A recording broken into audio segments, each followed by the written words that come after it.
How can we use business and industry to contribute to nation building? That has been the core of the Tata brand. The one lesson we can take away from the story of Kalpana Chawla and JRD Tata is set your sights very high and have the courage to pursue your dreams, like Kalpana Chawla did and like JRD Tata. His slogan for the making of the Tata Indica was, "We need a car as large as the Ambassador, as fuel efficient as the Maruti, and as stylish as the Zen." His people, his leadership team and he went round the world looking for plants that they could buy. They found a disused Nissan plant in Australia. They were able to negotiate buying out that plant at 1/5 to 1/6 the cost of a new car plant. They disassembled that plant brick by brick in Australia, brought it to Pune and established the first Tata Indica plant in Pune. Why did Jamsetji Tata create India's first integrated steel plant? Because he believed that India should not be dependent on Europe for all its steel requirements.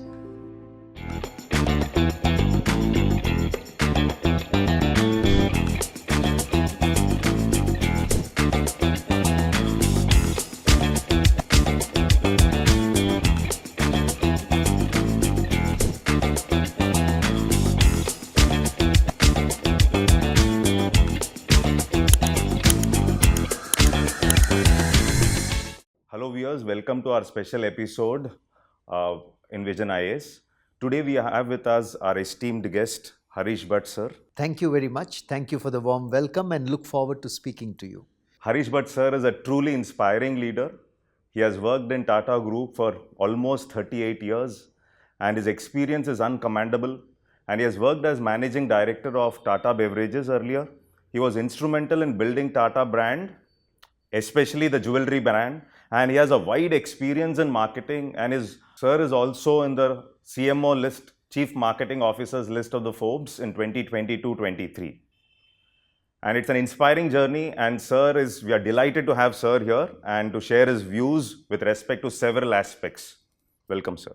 Thank you very much, Professor Ram. Really appreciate your having me on this conversation. And I look forward to adding as much value as possible to all the viewers who are listening to this. Thank you, sir. And sir, to start with your experience, you have such a fantastic experience over 38 years in Tata Group. So you worked in building brands. You also worked in terms of reviving companies. So one small question I'll start with. Generally, today's youth keeps jumping organizations every now and then. It is very difficult for us to stay at a certain place for 1 year or 2 years. And you are in one organization for almost 38 years. What is that one factor that would have motivated you to stay with the Tata Group for so many years? So that's a wonderful question. I don't have a value judgment about how many years a person should stay in an organization. I think I have stayed in the Tata Group for 38 years. I know colleagues of mine who have also moved from one organization to the other and done very well. I would say there are 4 important reasons why I have been with the Tata Group for 38 years. First, I think the Tata Group has given me very interesting work to do. I am a marketer. I love working with brands, with consumer behavior, with sales, with retailing. And the Tata Group has given me more than adequate opportunity to work with brands like Tata Tea, Chakra Gold Tea, Tanishq, Titan, Fast Track, Sonata, and in the last part of my career, I was brand custodian of the Tata brand. So I would say interesting work is perhaps the one reason that I would like to put forward. But alongside that has also been, I think, the care that the Tata Group has for its people. I have felt very cared for throughout my tenure with the group. And there are many, many occasions when I have faced issues, when I have faced problems, where the group has always been, very caring and very respectful. And it is so of many of my colleagues and myself. The Tatas are very caring of their people. The third reason I would say is I feel happy working with the Tatas because in my 38 years of my career, not once has the Tata Group asked me to do anything which is against my conscience. That's fantastic. And that is important. That's important because you can sleep well at night. You can keep your head held high in society. And that's another reason why I've loved working with the Tata Group. But finally, when I work with the Tata Group, I feel that I'm contributing to the community and to India. The Tata Group is owned by the Tata Charitable Trust. 66% of Tata Sons is owned by the Tata Charitable Trust. So, in a sense, this is a group which is owned by a charitable organization which gives back to society. And therefore, I feel the work I do here, the profits that I earn, whether I was the MD of Tata Global Beverages or the Chief Operating Officer of Titan Watches, I eventually feel that a good part of those profits go back to society through the Tata Charitable Trust. And that gives me a great sense of purpose in my career and life.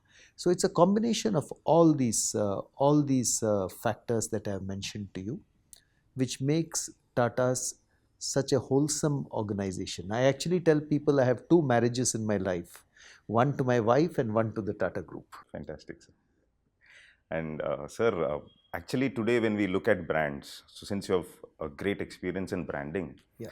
so we are taught in our management schools. I was also an MBA grad, so when we talk about branding, it's all about mathematical models or how do we brand a product. But what I find in Tata's, it has a unique branding.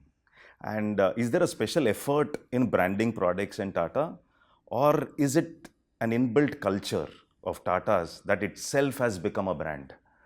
So, firstly, I do not agree that brands are about mathematical models. You can use mathematical models to analyze brands and to analyze the impact that brands are having on customers. But a brand, at the end of the day, is about an idea. And every brand, every great brand in this world has a core idea to it. And if that idea appeals to customers, if it appeals to society, then that brand becomes successful. This is not just about Tata brands, it's about any brand. Yes, sir. Yes, sir. With the Tata brand, the core idea of Tata for the last 150 plus years has been the idea of nation building. At the Tatas, I think we are very successful in business. The Tata Group has built many industries over the last 157 years. The Tatas are market leaders in many segments of industry in India. Whether you take commercial vehicles, you take salt, you take tea, you take air conditioners, I can go on and on. Yes, sir. But at the same time, the Tatas have also focused on industries which go towards nation building. Right from the time Jamsetji Tata established steel more than a century ago, to right now, the Tata Group establishing a very new age industry in semiconductors. The entire voyage has been, how can we use business and industry to contribute to nation building? That has been the core of the Tata brand. So, that singular idea of nation building is present across so many businesses of the brand. Therefore, I would say that any brand, any marketer wishing to establish a brand should first and foremost know what does your brand stand for and establish that core idea in the minds of consumers. Fantastic, sir. Sir, and can you narrate some experiences in your career which have inspired you a lot, and I think you're still carrying it forward? That is, I can call it as learnings, or can we call it as few stories or few real life examples because of your vast experience, which will motivate our audience, and also we'll get to know exactly like how things moved on in Tata Group. Sure. So, I would like to narrate one example on the business side and one example on the people side. So, when I started my career in Tata Tea, I was a very young assistant manager, and my initial stints were in marketing and sales.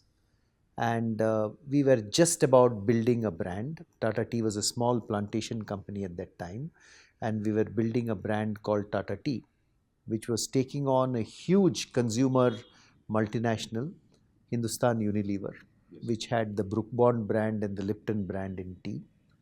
And what I remember of those days is that we had a great challenger mindset. The Tata Tea brand was built by my seniors at that time in the company, but I had an opportunity to observe them very closely. We built the brand very differently from the market leader brands at that time. If the market leader brands of tea were packed in cartons, Tata Tea was packed in polypacks. The attribute with which Tata Tea was launched, garden fresh tea, was completely new in the market. No brand of tea had used such an attribute before. And the tea was truly very fresh. Tata Tea understood that tea is made differently in different parts of India. So it introduced different blends under the Tata Tea brand. And today I would think there are more than 20, 25 blends which are available across the country from the Tata Tea brand. We built a very low cost distribution model which reached tea across the country, in many places piggybacking on the Tata Salt distribution model. The advertising was very different of Tata Tea in those days. If I still remember the initial lines used to be Bagano se chuni, bagano mein pack ki gayi chai, Tata chai asli tazgi. So the advertising was very different. I still remember some of those iconic advertisements of those days, like Anu Tazgi De De, which took the market by storm. So, in many ways, what Tata Tea did in those days was very different from the market leader. And the lesson I learned from it is if you're a challenger brand in the market, don't follow the market leader. Do things which are very different from the market leader, but which are still solving a consumer problem. That is when your brand can be at the most successful. That's one lesson that I would like to leave Fantastic, behind. sir. And that helped Tata Tea. Tata Tea got to becoming a very, very popular brand by being a challenger and doing things differently. But I must now move to a story which is more on the people dimension. And in my early years with the Tata Group, when I was maybe 29, 30, 31 years, I used to work for a couple of years as an executive assistant to the then chairman of Tata Tea, whose name was Darbari Seth. He was a legendary business leader. He established companies like Tata Chemicals and Tata Tea and Rallis India. So I worked as an executive assistant with him for about 2 years in Bombay. And after that, I was posted back to my sales and marketing organization in Tata Tea in Bangalore. So I returned to Bangalore. I'm now talking of the 1990s.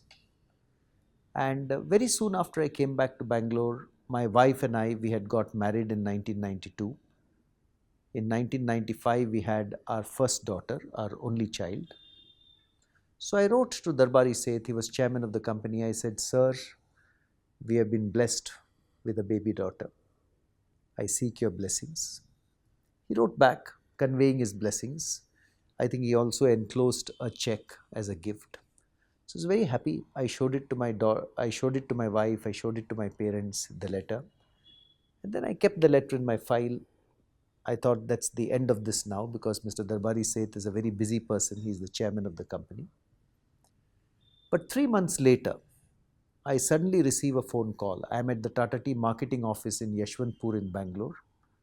And a very senior official of Tata Coffee calls me and says, our chairman, Mr. Darbari Seth, is passing through Bangalore today. He's on his way from our coffee plantations going back to Bombay. And he wants to come home and visit your baby daughter. So I was amazed. I immediately called my wife. She was in her office on Primrose Road in Bangalore. I said, listen, our chairman wants to come home to see our daughter. Please come. Let's go and tidy up our living room and be ready for him to come. So we went home, tidied up our small living room and waited. And by 3 o'clock that afternoon, Darbari Seth turns up at our home. He spends time with my daughter, holds her in his hands, spends time with my parents, with my wife and me, is with us for about half an hour and then leaves. And for me, I have never forgotten that day. I may have forgotten the sales targets that I met in Tata Tea in the 1990s or the bonuses that I got from Tata Tea in those years. But I will never forget the fact that the chairman of the company took time to come to my house to meet my baby daughter and convey his blessings in person. Now, the reason I am narrating that is it's a very simple instance. And and it's not just me. There are many other people in the Tata Group who have worked with Darbari Seth or with other legends who will narrate similar stories to you. The point I want to make is that people are the most important part of any enterprise. And the care that you demonstrate for people is what really matters at the end of the day. That is what people remember. And that is what sets culture in organizations.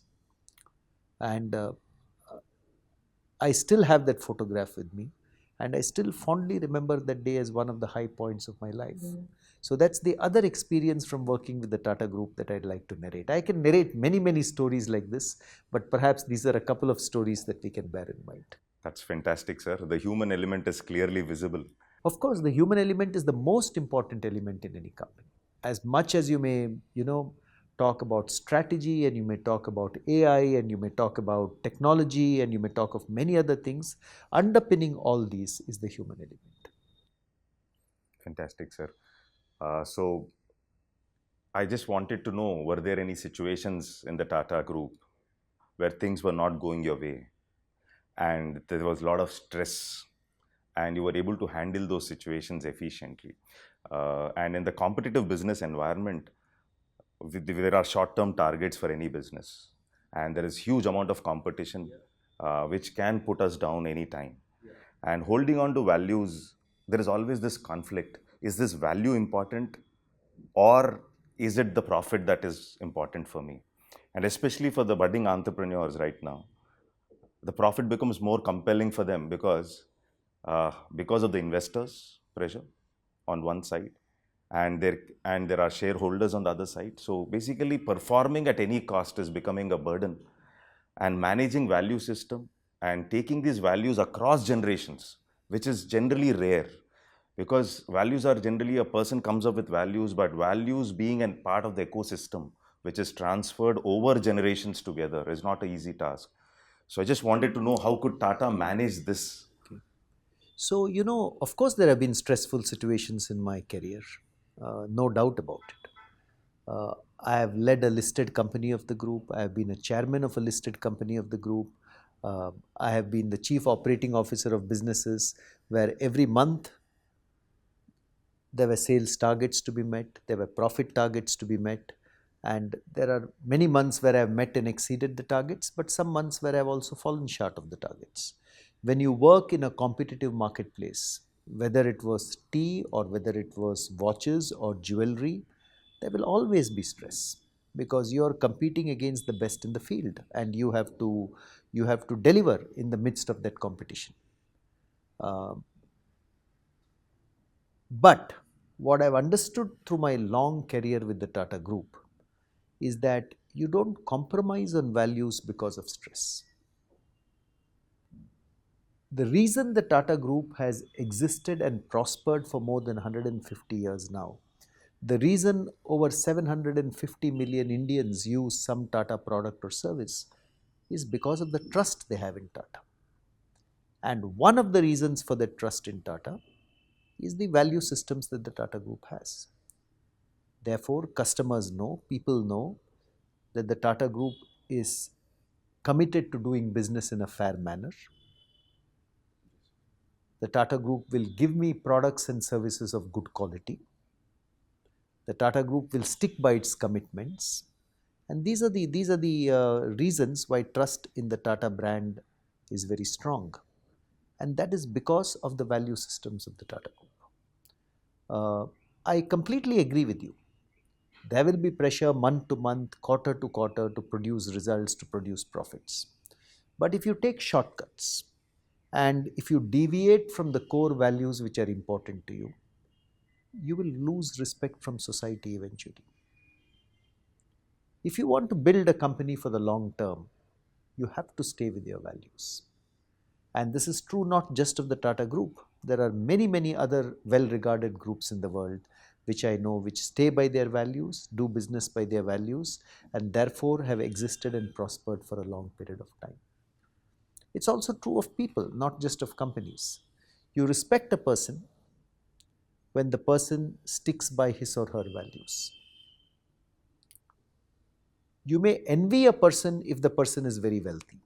or you may envy a person if the person is very successful. But true respect will come when you actually look at people who will stick by their values at all times. Then you know, here is a person that I can trust, here is a person that I can really do business in a good way with. That's very inspiring, sir. I think this is one of the foundations for Tata Group to stay for such a long period. And today it is basically organizations come and go. And today we see that the value systems of Tata, and that is the main reason why the Tata has stayed Yeah. for such a long So, period. you know, I have been a student of business history and I have written many books about the history of the Tata Group as well. And what I find, and I've also read other books about the longevity of companies. The average age of a Fortune 500 company is about 40 years. Yes. After 40 years, a company grows, it prospers, and after 40 or 50 years, it then declines. Compared to that, the fact that the Tata Group has existed and prospered for 150 plus years and continues to be such a large, well respected, and trusted group means that the group has been doing something right. And I would attribute a lot of this to the philosophy of Jamsetji Tata, to his insistence that business be done keeping nation building in mind and keeping ethical principles in mind, and to also how all the leaders of the Tata Group after him have taken forward the same philosophy. Harish Bhat Sir is a prolific writer. He has written many books, many inspiring books, in fact. And his recent book, Jamsetji Tata Ji, also on Jamsetji Tata Ji, is also there. And it also talks about values and business together. And there is a book called Tata Stories, which was a fantastic book about inspiring stories, 40 stories of the Tatas. And I want you to explain some of the interesting stories from your books, which will enlighten the audience, sir. So, firstly, thank you for saying that. I love writing, and it is true. I have published many books.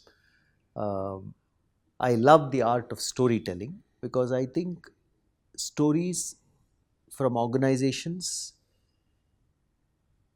explain the character of those organizations and the culture of those organizations much better than any conceptual framework can.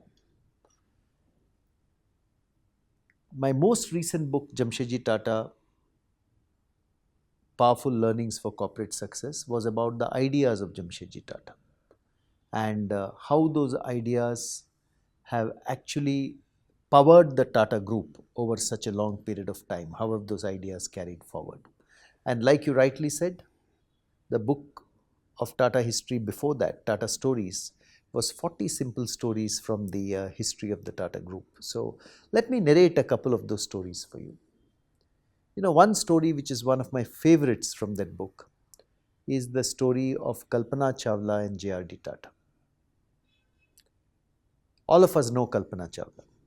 She was the first Indian born astronaut in space, woman astronaut in space.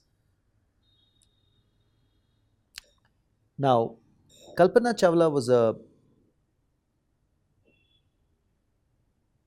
young student who did all her schooling in India, her initial college in India, before she went to the United States and did her aeronautics engineering. She became the first Indian woman astronaut. She went into space. Unfortunately, she passed away at a very young age when the Challenger spacecraft had an accident. After she passed away, and she's greatly admired. She's greatly admired. She's an icon to all of us today. But after she passed away, one day there was a packet which arrived on the table of Mr. Ratan Tata. It was a letter from her parents and it had some memorabilia in it. And one of the memorabilia that they sent was a small black and white photograph of J.R.D. Tata's first flight. And the letter said that this was a photograph that Kalpana Chawla carried with her on her first journey into space. Now, I tried understanding why did this happen? why did Kalpana Chawla carry this small black and white photograph of JRD Tata on her first journey into space? Why did she cherish this photograph so much? Now, this story goes back to the days, in 1930s, JRD Tata started the first Indian commercial airline, Tata Airlines, which went on to become Air India. But 50 years later, in 1982, when the 50th anniversary of this airline was celebrated, of Air India was celebrated, JRD Tata by then was an elderly person. He must have been past 75 years of age. And they wanted to recreate that first flight of Air India from Karachi to Mumbai via Ahmedabad. And even though JRD Tata was well ahead of 75 years of age, he said, I will pilot this flight.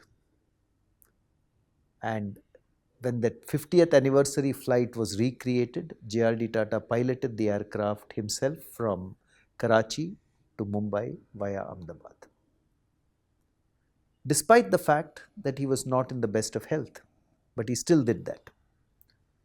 And one of the people who was watching JRD Tata's recreation of this flight was Kalpana Chawla. So she saw this man piloting this flight even at his advanced age, and she was very inspired by this adventure. In fact, she has said it later that she was very inspired and very intrigued by JRD Tata. And this was one of the reasons why Kalpana Chawla then decided that she wanted to study aeronautics. She went to the US, she studied aeronautics there, she joined NASA, and eventually she became an astronaut. And it is because she was so inspired by JRD Tata that she carried his black and white photograph into space the first time she went into space. There are two lessons from this for me. One, any act which you do, like JRD Tata's act of flying the 50th anniversary flight, if it's an act of, courage, it inspires so many people. Like JRD Tata's act inspired Kalpana Chawla.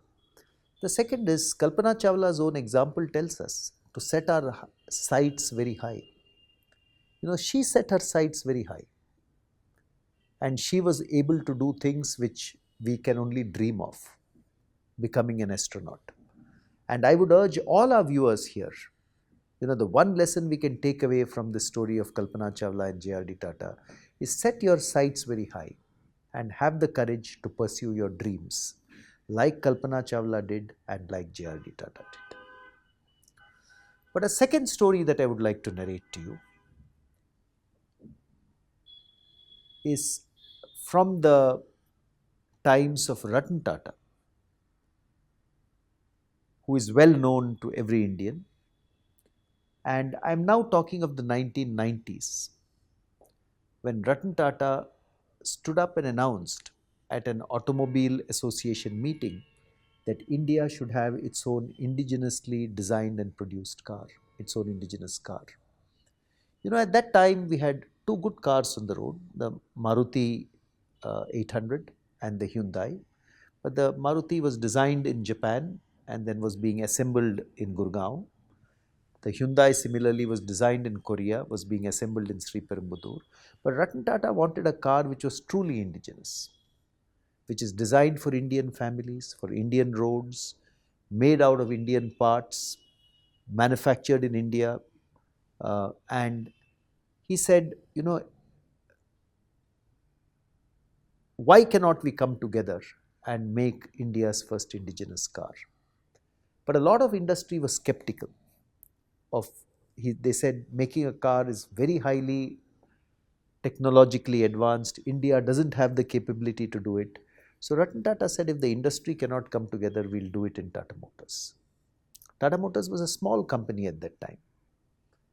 It was primarily a commercial vehicle maker which made trucks.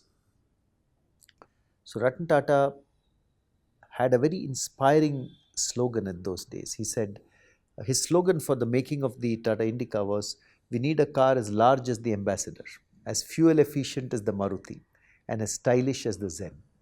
Zen also, you will remember, is a car from those days. So the engineers of the Engineering Research Center of Tata Motors in Pune, working along with IDEO of Turin, they designed the Tata Indica.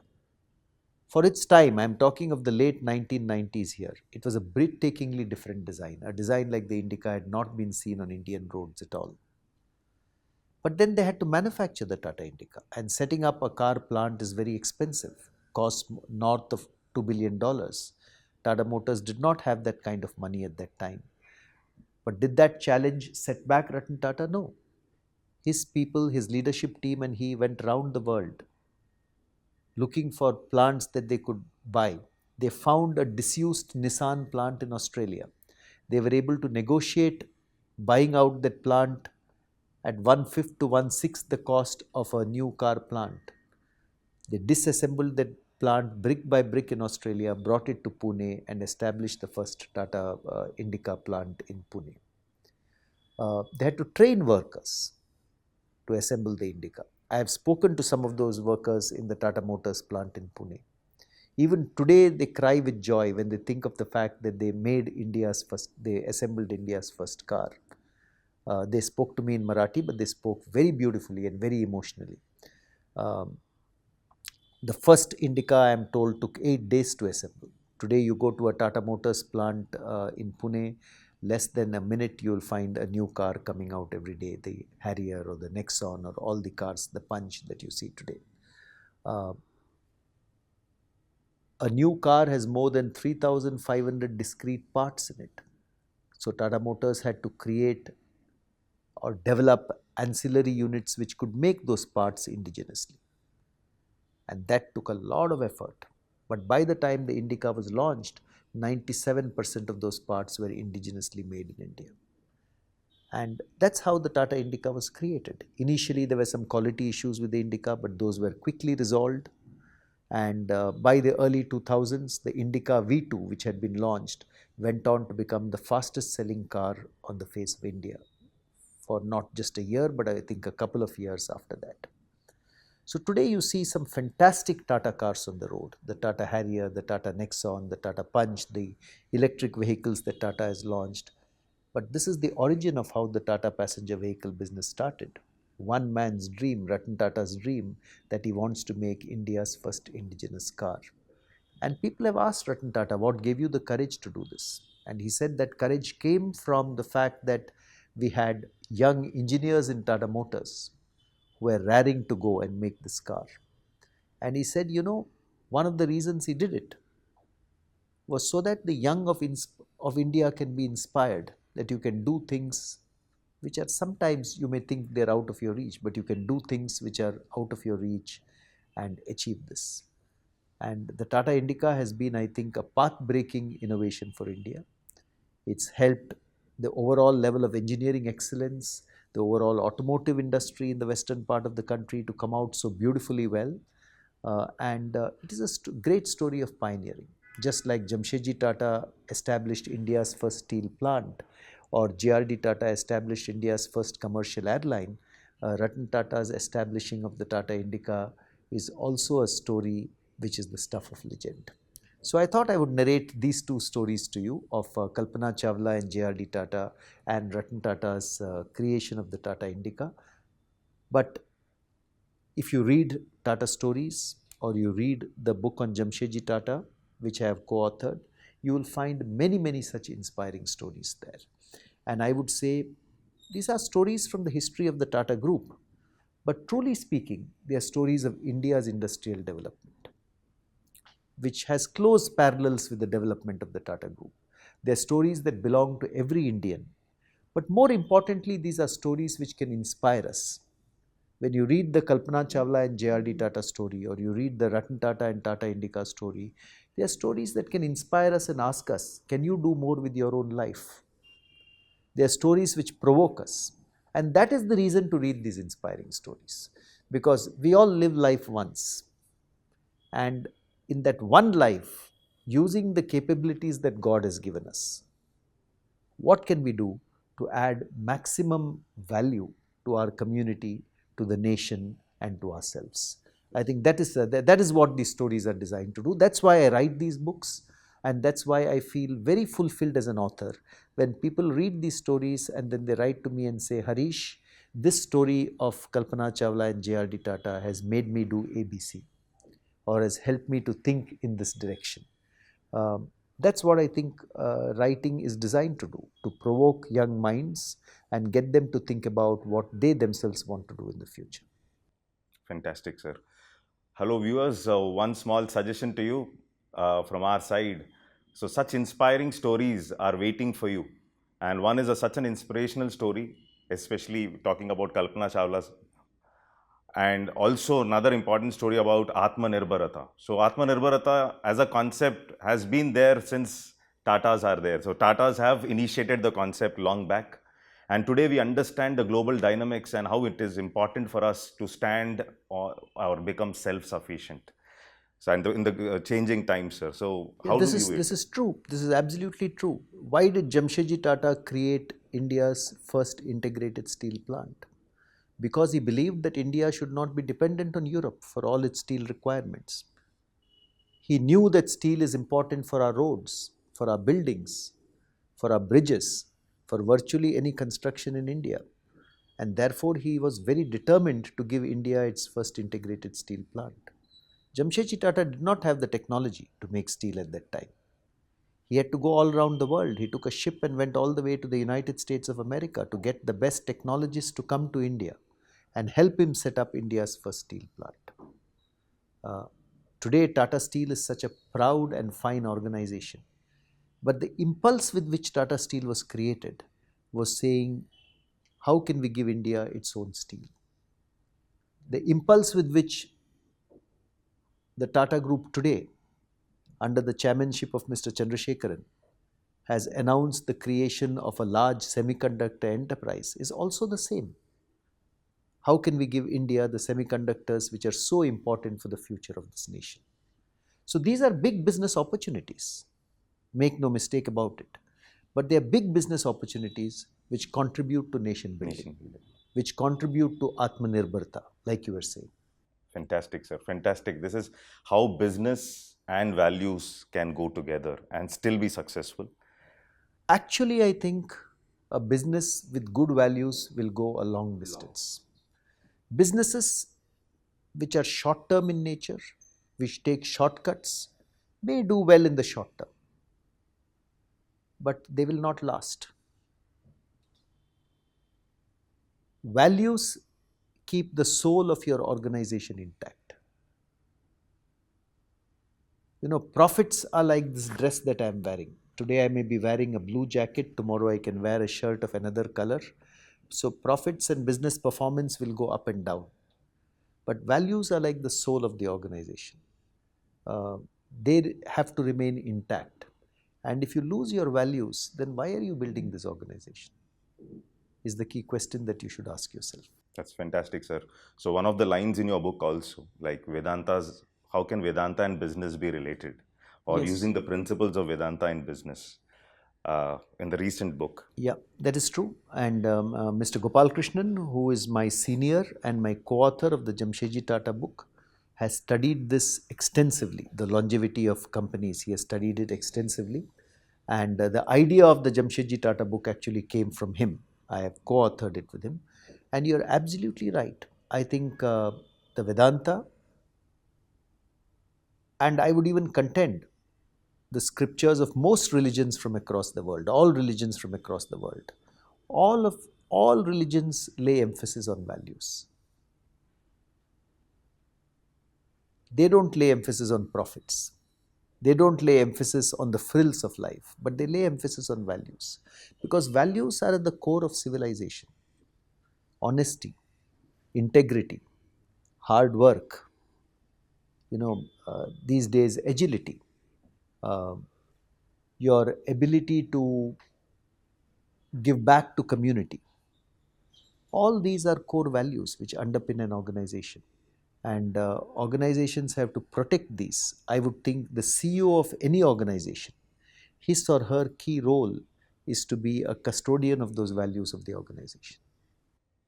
So Tatas have spent money on community development.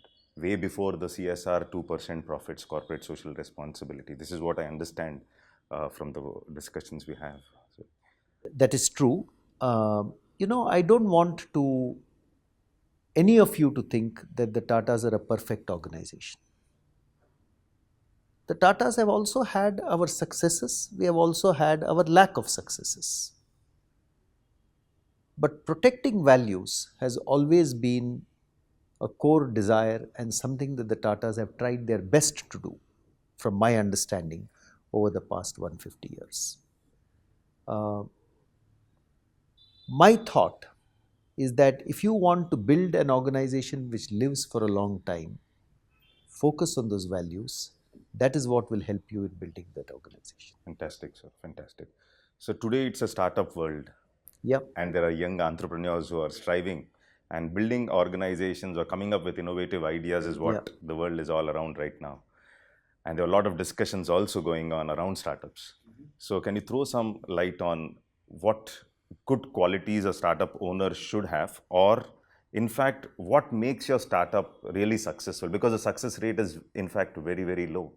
So what should be seen as far as an idea is concerned, or getting the idea into reality and things So like let that? me take you back to the times of Jamsetji Tata. At his time, he was also running a startup.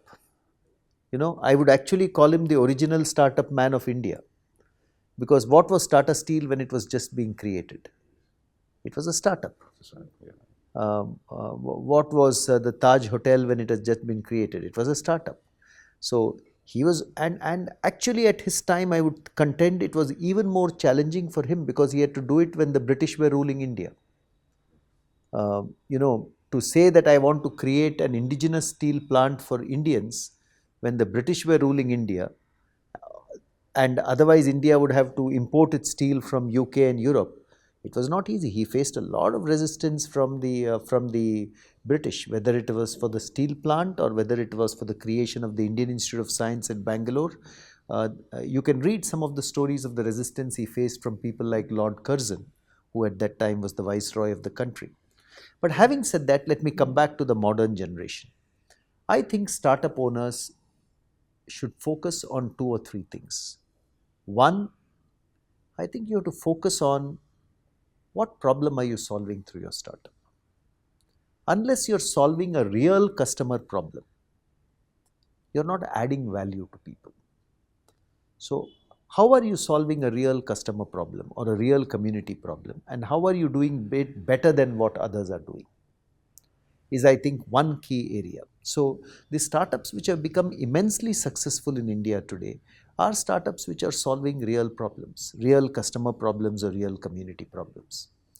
The second thing that I think startups should look at is, once you know that you're creating customer value, do you have a business model which is economically viable? It may not be economically viable in year one or year two, but do you have a line of sight to making it economically viable, at least in the medium term? I think an economically viable business model is essential.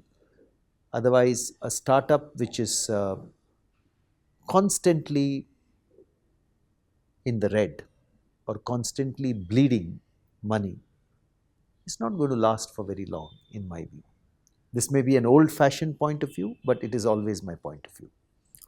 And the third thing I would still say from the Tata experience is, if your startup has to last for a very long time, then focus on creating value for the customer, but also focus on your own values. What values do you stand for? And build around those values.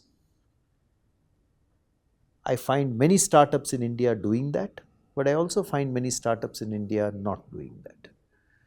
This would be my suggestions. So that means it's not valuation, but it is values. Of course, it is values. Of course, I would think you have to create value for the customer. You have to create value for your shareholders. You have to create value for your community.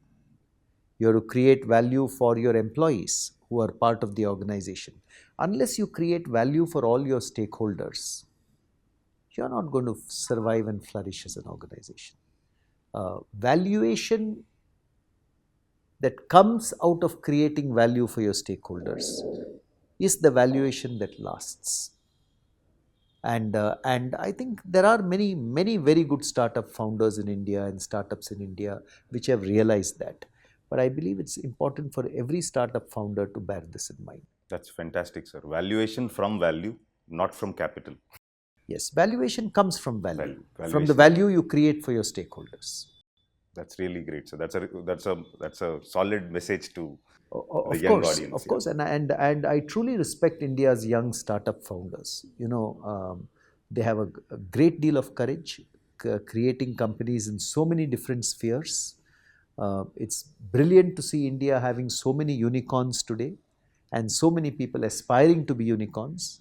But you will also, as you study these, you will find the best of those unicorns are actually solving problems for Problem. customers and creating good value.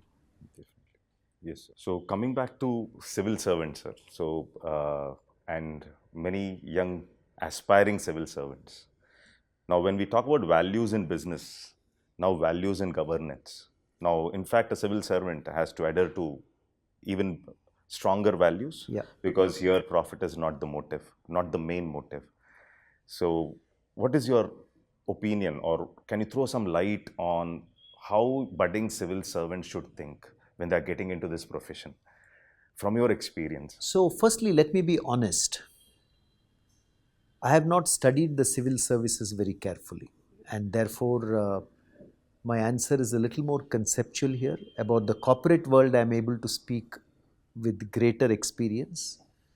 But my understanding from my work with the Tata Group has been that doing business with a very clear sense of ethics, with a very clear sense of principles, gains you the respect of society and also enables you to transform industries, to transform communities. In the Tata Group, I know that we have a very firm Tata code of conduct, a code of ethics, and we live by that code. I had mentioned earlier in this conversation to you, in 38 years of my working with the Tata Group, not once have I been asked by the Tata Group to do anything wrong which goes against my conscience. And the Tata Group continues to flourish. So, one of the things that I want to put forward to civil service aspirants is you are in many ways the backbone of our nation. You will at some stage be the collector of a district. You will then be senior officials in government, joint secretaries and secretaries who set policies across this country. And in many ways, you're going to define the future of our country. We look up to you. I look up to IAS officers, I look up to IFS officers very much, ever since my school days and even until today. So, when you set an ethical code and when you do what you think is right for the community, what is right for your stakeholders, you're sending a very, very powerful message to society that this is the kind of India we want to build in the future. I'm not suggesting this is easy. I think ethics in any part of your life, whether it be your personal life, whether it be your professional life, is always challenging to maintain because life is full of distractions and temptations. But I think true character comes forward in our ability to withstand these temptations and distractions and do what we think is right. It is the people who do what is right who are always admired and respected in society. So, when you become a civil servant, you're becoming a civil servant because you want to contribute to our nation. Of course, you want to make a good livelihood, you want to build a good career, it provides you good status, but at the same time, I think the impulse of many good IAS officers who have spoken about and whom I have spoken with is what can I do to progress my nation? And if that is your impulse, then I think working with very strong ethical principles is a good foundation. So, nation building.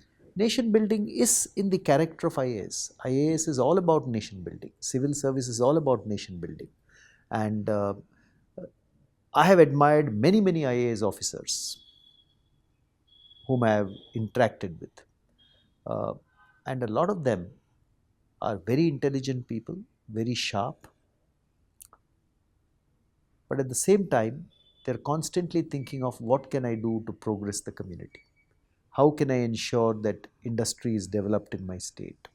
Or how can I ensure that a community or a part of a community which is still underdeveloped is brought up? So these are the kind of questions which I think the civil service uniquely enables you to answer, because the civil service places you in positions of power, uh, and the impact of civil servants is huge across the country. Sir, were there any ethical dilemmas you faced in your personal life or in your career? Of course, there have been So, ethical dilemmas that I have faced in my personal can you life and narrate my any career, small incidents? and uh, many of these ethical dilemmas have been around, you know, doing something which is correct versus doing something which is expedient. And I would say the Tata Group has been very, very important in guiding me towards doing what I think is right. Uh, let me, uh, for instance, you know, if I have come across a franchisee or a distributor of one of the companies that I've been part of who has not been very upfront in his dealings, but he may be a very good franchisee or a distributor. We have always taken the view that we will not continue doing business with such a person. I think, uh, despite the fact that it may result in a loss of business. This is one such instance that I can give of where ethics plays a key role. And I think it's always helped us in the long term because it sends a very clear signal across the system that this is the only way that we are willing to do business. So, you would have had pressures from the shareholders many a times when we are focusing on community development. So, convincing shareholders, was it easy in those times? Uh, okay, let me say this that I think our shareholders, most of our shareholders at least, recognize the fact that by giving back to the community, which is at the core of the Tata Group, the Tata Group has also grown over the years and the decades. Um, if you look at the annual reports of companies of the Tata Group, community development is always given pride of place. Uh, and I think our shareholders understand that this is the only way the Tata Group will do business. Uh, ever since the days of Jamsetji Tata or Dorabji Tata or JRD Tata, our chairman have always mentioned this and been very clear that when Jamshedpur was being built as a township around Tata Steel, and I'm now referring to way back in the 1920s, there were shareholders, I am told, who stood up at annual general meetings and said, why is Tata Steel spending so much money on building a township in Jamshedpur? And I am told at that time, uh, Mr. R.D. Tata, who was J.R.D. Tata's father, he stood up and he said, we are building an industrial township here and we will invest what is required to make that industrial township happen. So I think that's always been the philosophy of the Tata Group, and shareholders today respect that. Fantastic, sir. Sir, coming to our young audience, Yeah. so there's a lot of stress today in their day-to-day lives, Yes. and managing time is a difficult thing. So you were holding such top positions, and still you were able to find time to write so many good books. This shows your time management as well. This is one important aspect because we don't find time for many of our hobbies itself. And a young generation today is stressing out. By the time I go out of work, then things are over. So how do you balance these two? This is one, sir. And second important aspect is today younger generation is down because of maybe the influence of social media, and they are disheartened because of small failures. Very small failures are putting them down and they give up very easily. So that fighting spirit, or we call it as that killer instinct, is not visible in many. Of course there are many, but there are definitely few who are giving up very fast or buckle down to the pressures of the society, etc. So I want something like, can you come up with some thoughts for them so that it will be helpful for them? Yeah. So I would say on this entire arena of stress and time management and sustaining your efforts for success, I would say two, three things. One, I think one thing which is required for success in any area of life is discipline and focused work. And let me give you an example from my writing of books. As an executive in the Tata Group, Monday to Friday, I would not get time to write. I would have my own work to do as a marketer or as a CEO of the company. But what I did was every Sunday, I would sit down at my laptop computer and I would not get up till I have written 1000 words. Now, that was difficult to do initially, but later on it became a habit. And that discipline actually helped me to write many books. Uh, that discipline also required me to sacrifice other things. For instance, in my younger days, I used to play a lot of cricket. I used to be a leg spinner with our Tata T team. But once I started writing every Sunday, I found I could not find time to play cricket. So I had to sacrifice the playing of cricket to do my writing. So I think the combination of discipline and focus helps you do what you always dream of. And while I'm saying this on this interview, it's not been easy. It's taken a long time to build that discipline into what I do. The second thing, so this is one thing that I would suggest: discipline and focus. The second thing I would say is that you know some social media is good, but I find a lot of social media, the mobile phone, and the internet and the social media on it is one of the biggest distractors of our time. So it's important we use it responsibly. Otherwise, you can just go on doom scrolling reel after reel after reel, and it will take away time from the other productive work that you want to do. So I would say treat your mobile phone as one more device in your life, but don't let it take control of your life. I think that's another bit of advice that I would like to provide.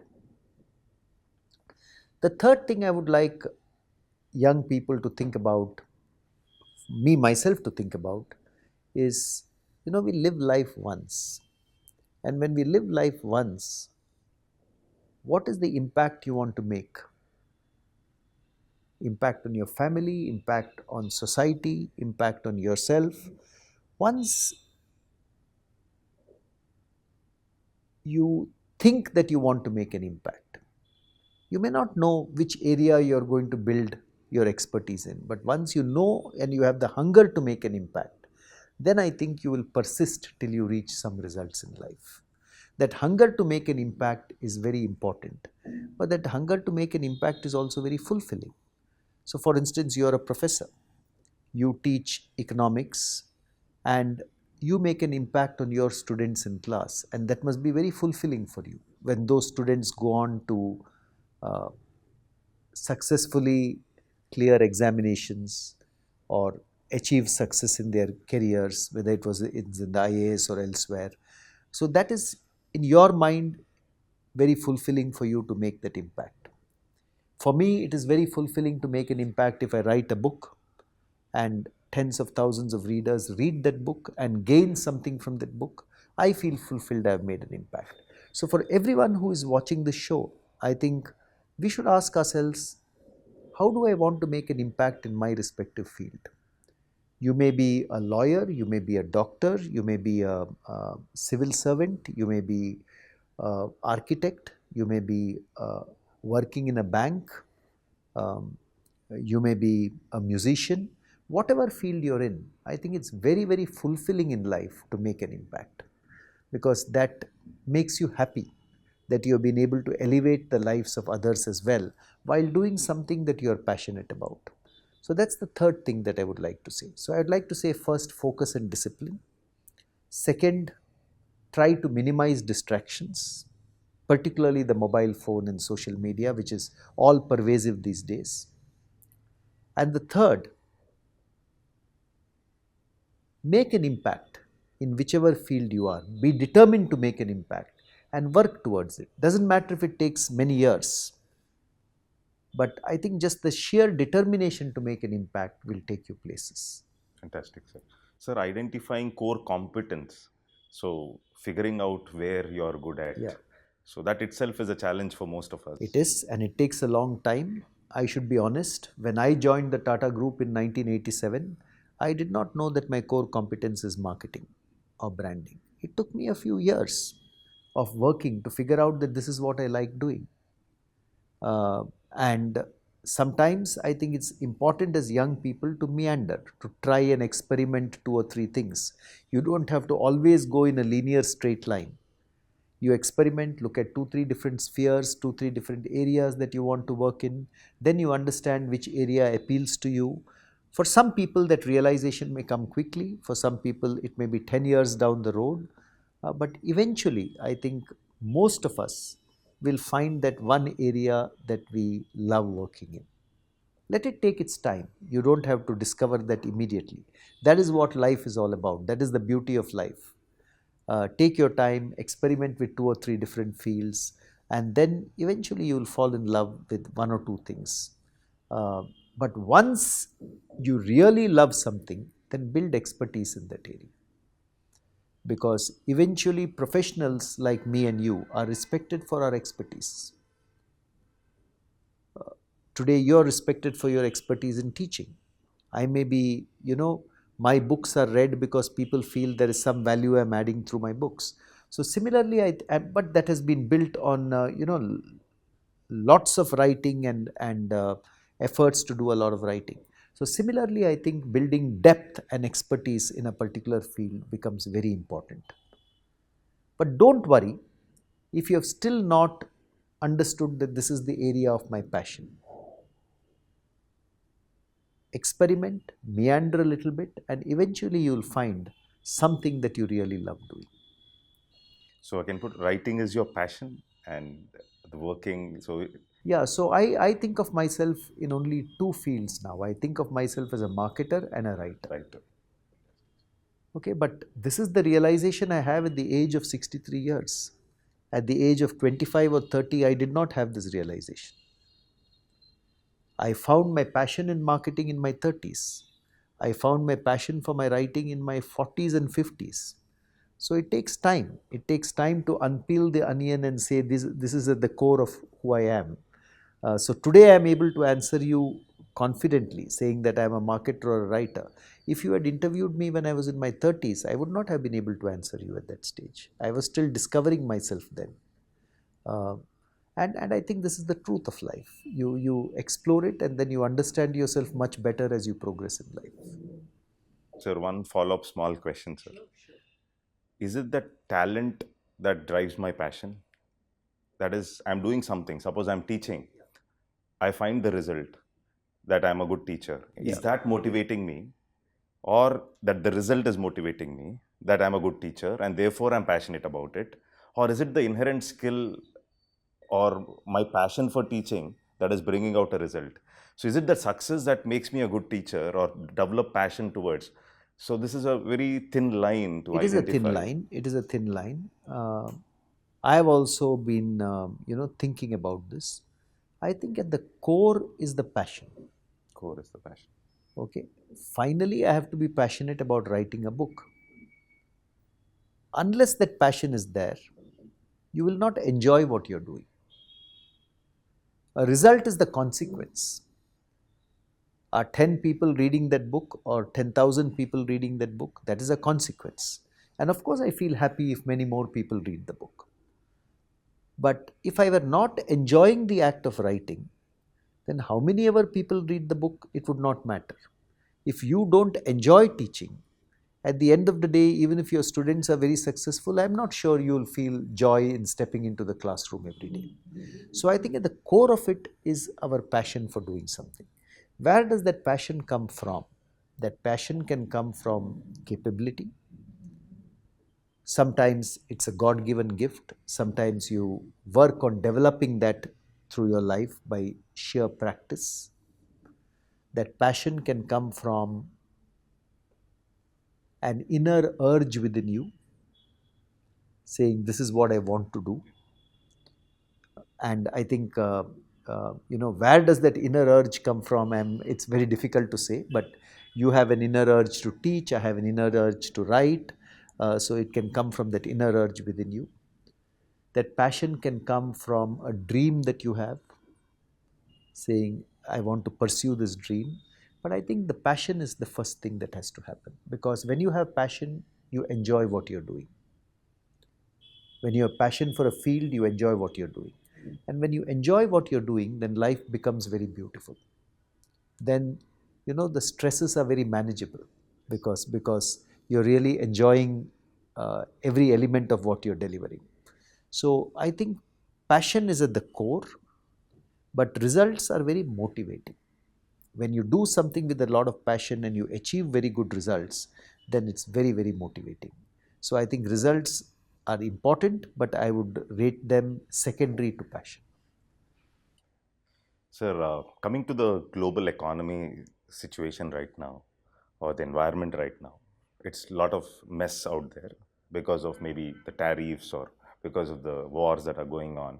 And of course, these situations would have been there earlier also.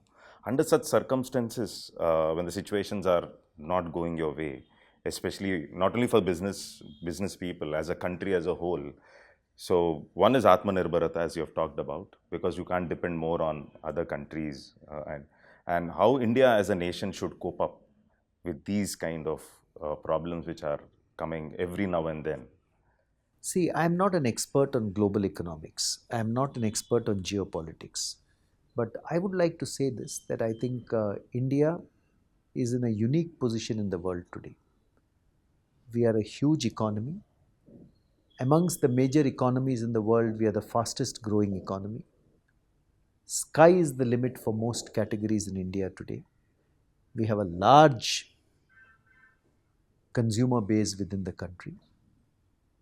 And my belief is, as long as you're catering to specific consumer needs in the country today and doing it very well, the scope for Indian businesses to grow is huge.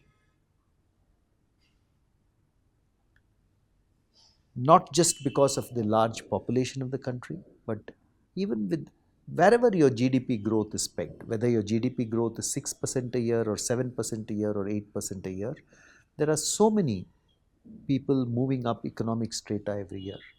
People are moving from the lower middle class to the middle class, from the middle class to the upper middle class, from the upper middle class to the affluent class. And each such transition means there is more purchasing power. But people want value, and people want to see how their needs are going to be met.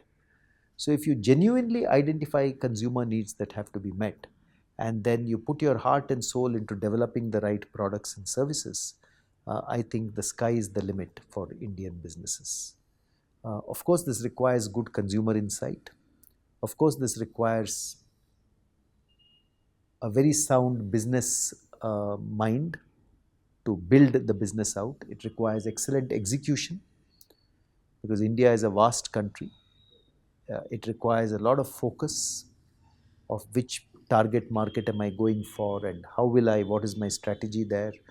But if you do all this, I think what shall I say, um, the opportunity in India is huge. And whatever be the global situation, I think this huge Indian opportunity should be on top of our minds. And this is the opportunity that the very successful businesses of the future are going to seize. Fantastic, sir. Sir, today it is an era of AI, and as we have discussed about human element, which is the core of the Tata Group, and today AI is taking away jobs, or more of mechanization, more of automation. So, can we say that this human element is going to still stay strong in spite of industrialization 4 that we are seeing right now? Of course, I think so. I think AI is a transformative technology. It is transforming industry after industry. I am a marketer. I have seen how AI tools and AI techniques are helping us come up with creatives or with videos or with other marketing inputs at a much more rapid pace than we could do earlier. I have seen how AI helps us in our research. But at the same time, I think what really makes that happen is a combination of human beings and AI. Human beings who are adept in the use of AI, human beings who know how to utilize AI, are the people who are going to be the masters of this universe. Eventually, and I'm now coming at this from my point of view as a marketer, eventually, you and I, as consumers, are human beings. And we will respond to brands based on how those brands touch our emotions, how they touch our hearts. So it's still at the core of everything we do is still human society. But I would also like to, sound a warning for myself and for everyone who is listening here. It's important to be adept in the ways of using AI. Otherwise, we can get very outdated. So, therefore, knowing what AI can achieve, what its capabilities are, and how you can use it becomes very important. It is this combination of very capable human beings and very capable AI which will eventually create magic in the future. Fantastic, sir. Capable human beings and capable AI. Yeah. That creates magic. That's right. It was great speaking to you, sir. It's a pleasure.